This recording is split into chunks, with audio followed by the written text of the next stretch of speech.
नमस्कार साथियों, एक बार फिर आप सभी का बहुत बहुत स्वागत है आपके अपने यूट्यूब चैनल एडू क्लासेस में, जहां पर हम हिंदी की क्लासेस करते हैं, सभी हिंदी परीक्षाओं की। यहां पे आप TGT, PGT, assistant professor, UGC net जैसे तमाम हिंदी परीक्षाओं की तैयारी कर सकते हैं निःशुल्क। और साथ ही हमारा फ्री टेलीग्राम चैनल है, उसको ज्वाइन कर सकते हैं। यदि आप इस चैनल पे न्यू हैं तो पूरी क्लास को देखिए, क्लास पसंद आए तो प्लीज़ चैनल को सब्सक्राइब करें। तो चलिए स्टार्ट करते हैं आज की क्लास। और इससे पहले की जो क्लासेस हैं उनको भी आप देख सकते हैं और उनसे तैयारी कर सकते हैं। यदि अभी आप 10वीं और 12वीं में हैं या अभी आप स्नातक कर रहे हैं तो भी आपके लिए ये क्लासेस हेल्पफुल हैं।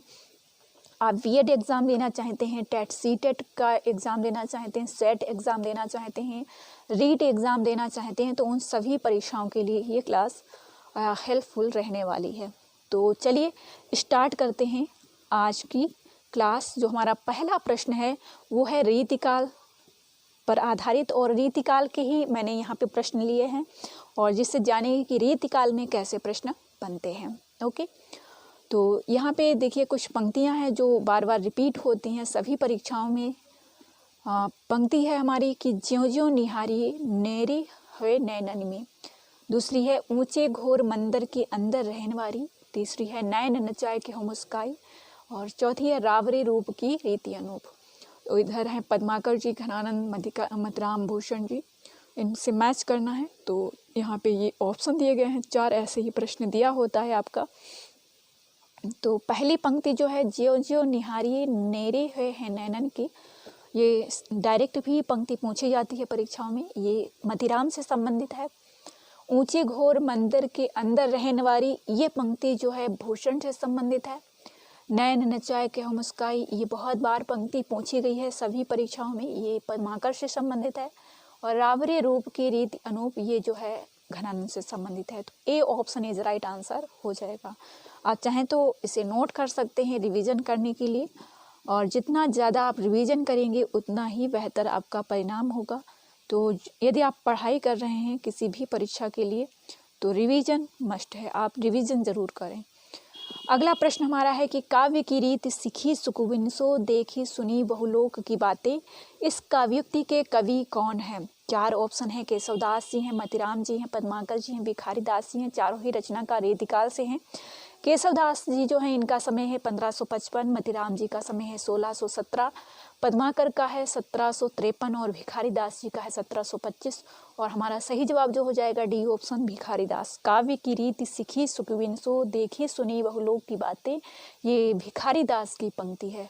आई होप आप सभी को ये क्लास पसंद आएगी। आप जो है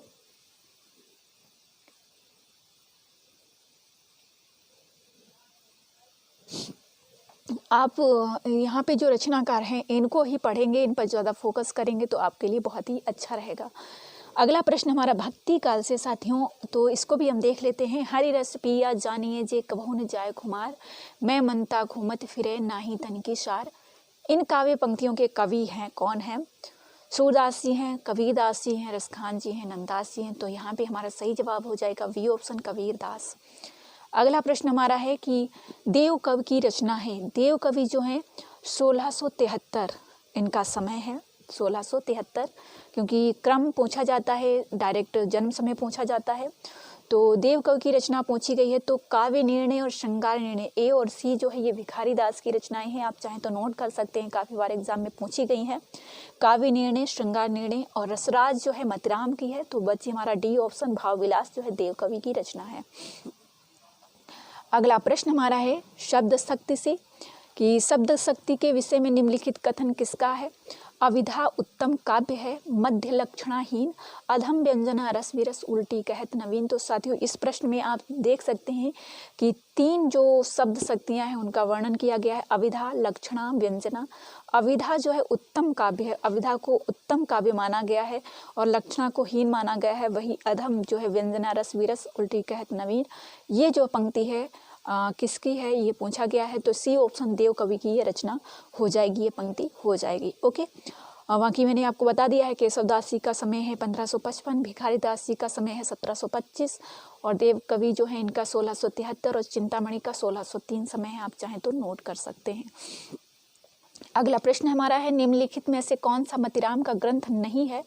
तो रसराज है, ललित ललाम भी है, छंदसार भी है, रसविलास नहीं है। ठीक है, B option is right answer हो जाएगा। अगला प्रश्न हमारा है कि निम्नलिखित में से कौन रीति मुक्त कवि नहीं है? तो रीति मुक्त, रीति सिद्ध और रीति वध जो रचनाकार हैं उनको रटना है बिल्कुल आप सभी को, ताकि आने वाली किसी भी परीक्षा में आप प्रश्न गलत ना करें। तो रीति मुक्त कवि हैं बोधा हैं, ठाकुर हैं, आलम हैं, द्विजदेव हैं, घनानंद जी हैं, पद्माकर जो हैं ये रीति वध रचनाकार में आते हैं। तो C option is right answer हो जाएगा। अगला प्रश्न हमारा है कि चंडी चरित्र किसकी रचना है? तो चंडी चरित्र जो है ए ऑप्शन गुरु गोविंद सिंह की रचना है और काफ़ी बार ये पूछी गई है, प्रश्न पूछा गया है और ये प्रबंध का भी, ये भी आप ध्यान रखेंगे। अगला प्रश्न हमारा है, ये भी मैच करने के लिए आप इसको मैच करेंगे प्रश्न को पढ़ के कि निम्नलिखित कवियों के साथ उनकी कृतियों को सुमेलित कीजिए। तो इसमें सुमेलित करने के लिए चिंतामणि जी हैं, मतिराम हैं, भूषण हैं, बोधा हैं, इधर छत्रसाल दशक है, काव्य मंजरी है, वृत्त कौमुदी है, विरह वारिस है और कविकुल कल्पतरु है। तो चिंतामणि की कविकुल कल्पतरु है, ए का 5वां ऑप्शन सही हो जाएगा। तो यहाँ पे B option is right answer हो जाएगा। मतिराम का होगा आपका वृत्त कौमुदी और भूषण का है यहाँ पे छत्रसाल दशक और बोधा की जो है वो हो जाएगी विरह वारिस। तो यहाँ पे आपका V option is right answer हो जाएगा। चिंतामणि जी ने कविकुल कल्पतरु लिखा है। आगे बढ़ते हैं। अगला प्रश्न हमारा है विहारी किस धारा के कवि हैं? इसका जवाब आप सभी लोग कमेंट बॉक्स में बताएंगे।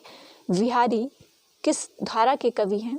रीति सिद्ध, रीति मुक्त, स्वच्छंद या फिर रीतिवत? इसका सही जवाब क्या होगा आप सभी लोग कमेंट बॉक्स में बताएंगे। विहारी जी का समय जो है 1595 है और इनकी रचना है बिहारी सतसई।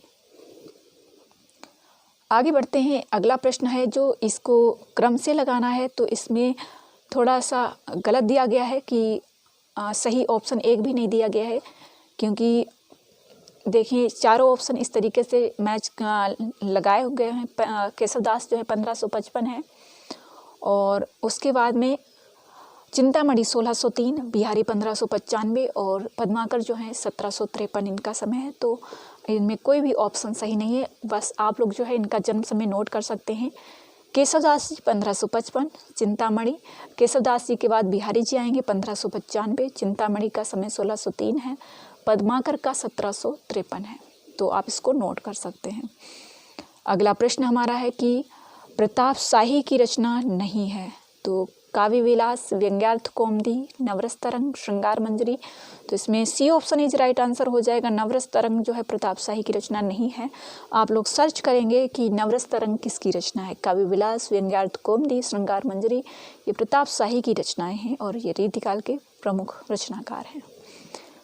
अगला प्रश्न है छत्र प्रकाश प्रबंध काव्य के रचनाकार कौन है?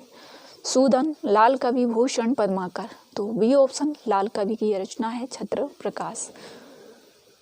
अगला प्रश्न हमारा है, यहाँ पे पंक्ति है बहुत ही बार रिपीट हुई है, किसी भी परीक्षा में पूछी जा सकती है। टीजीटी, पीजीटी या जिस भी एग्ज़ाम की आप तैयारी कर रहे हैं उसमें पूछी जा सकती है।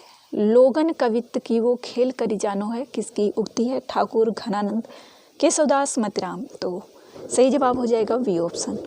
घनानंद जी का समय जो है 1689 है, आप लोग नोट कर सकते हैं। केशवदास का समय क्या है, मतिराम का समय क्या है, आप लोग कमेंट बॉक्स में बता सकते हैं। अगला प्रश्न है इनमें से किसका समय सबसे बाद में है? यहाँ पे सबसे बाद में किसका समय आएगा? तो यहाँ पे जो चार ऑप्शन है उसमें आप नोट करेंगे। केशवदास 1555, रहीमदास 1553, घनानंद 1689 और पद्माकर 1753।